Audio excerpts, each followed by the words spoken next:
হাওর পাহাড়, চা বাগান ও সমতল বেষ্টিত এলাকা মৌলভীবাজার জেলায় জেঁকে বসেছে হাড় কাঁপানো তীব্র শীত। ঘন কুয়াশা আর হিমেল হাওয়ায় সবচেয়ে বেশি বিপাকে পড়েছেন জেলার নিম্ন আয়ের শ্রমজীবী মানুষেরা। গাড়িগুলি চালাইতে খুব সমস্যা হয়, এখন গাড়িগুলি কুয়াশা একটু বেশি হয়ে গেছে, বেশি বেশি পড়ে, আর টুরিস্ট আসে তো এগুলো সমস্যা হয়ে যায়। আর আমরা গাড়ি চালাইতে পারি না, খুব সমস্যা হয়। তবে লাইটেও কাভার হয় না অনেক সময়, দেখাই যায় না কিছু। আর অ্যাক্সিডেন্ট বেশি হয়, একমাত্র এই কুয়াশা কারণে। শ্রীমঙ্গল আবহাওয়া অফিস জানিয়েছে, বৃহস্পতিবার 11 জানুয়ারি সকাল 6টায় শ্রীমঙ্গলে সর্বনিম্ন তাপমাত্রা 9.6 ডিগ্রি সেলসিয়াস রেকর্ড করা হয়েছে।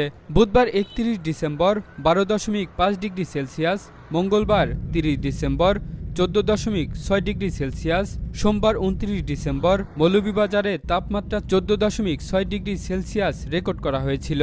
ঘন কুয়াশা থাকায় শীতের তীব্রতা অনেক বেশি অনুভূত হচ্ছে।